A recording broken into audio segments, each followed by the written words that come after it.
The church in Ireland, is still responsible for schools and is responsible for the kids in the schools. And given that it proved, time and time again, it can't be trusted with kids, why is it still responsible? Because there's no will politically in this country right now at any significant level to change that.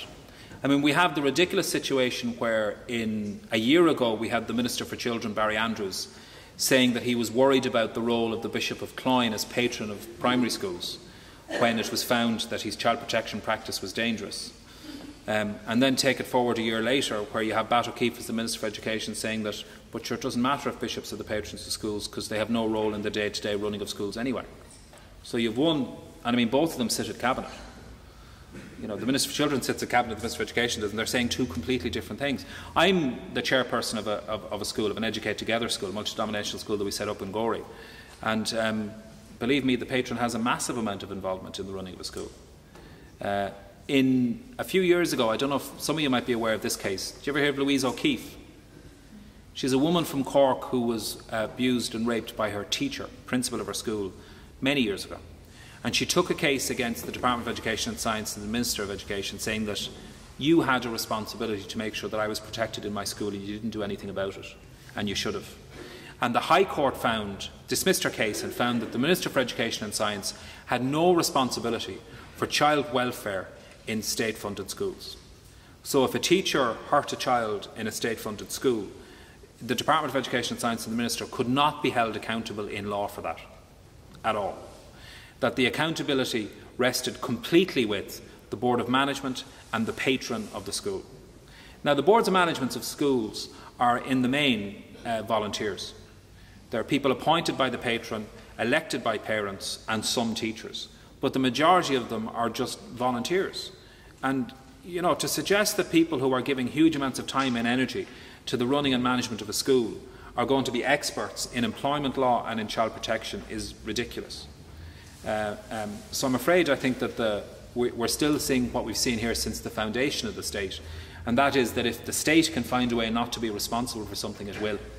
By the way, I don't think that the answer is getting the church out of schools, because we have a well-established attitude in this country now that parents have a right to choose the kind of school they want their children to go to. And the idea behind that was that we would have a very mixed school system.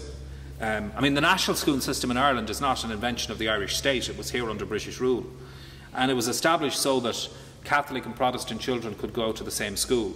And initially the rules were that when religious education was happening, the school had to advertise on a board outside the school the times that it was happening, and parents could remove their children from religious instruction if they wanted to, if they weren't of that particular faith. So it was meant to be a kind of a model that respected everybody.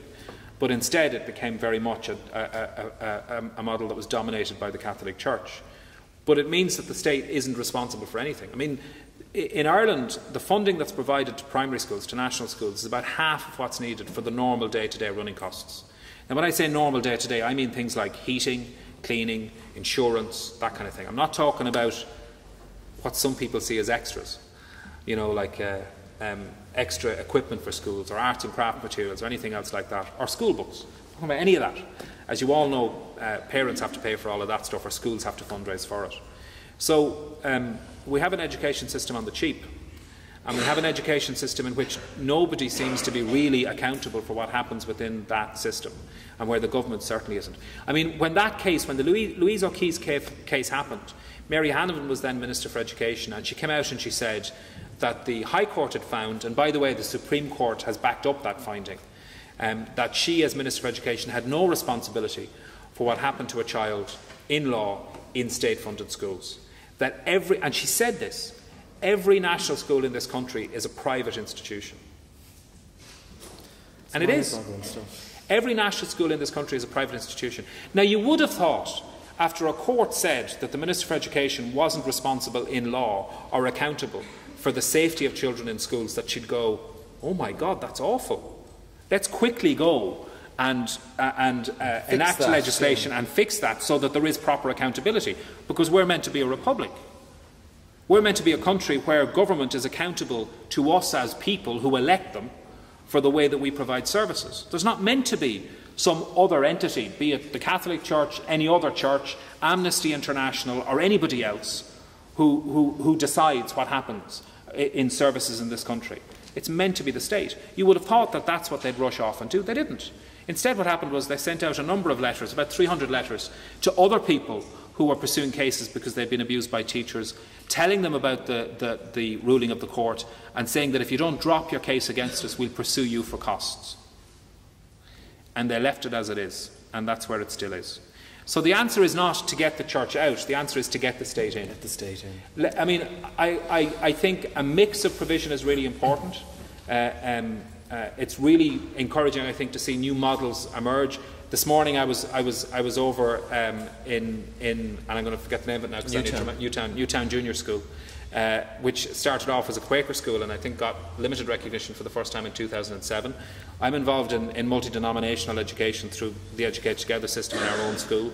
There are new schools from all different kinds of ethoses opening. It's very clear that the Catholic Church is saying itself it's going to divest patronage of schools, it'll let go of some of its schools. That model is changing. I think it would be really good if we kept schools very community connected and very community focused. And government should make that possible. But the state needs to be responsible for what happens within schools in this state. And that's the thing that has to change. So it needs to get in and be ultimately responsible. Okay, thanks for that. Niall? You got a question, Niall? Niall's over here, Orla. Have you thought of one, that? Niall was a bit wavery earlier when we were talking to him. So I told him that if it was a question he thought he couldn't ask, that's the one he should ask. Let's see if he's done it.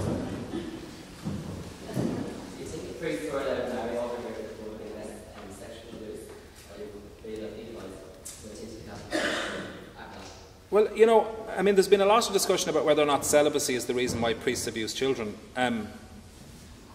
Because I think it's a bit of a nonsense. I mean, if anybody is in a situation where they're required to be celibate, like the priesthood, and they're struggling with that, I don't understand how that will make somebody go and rape a child.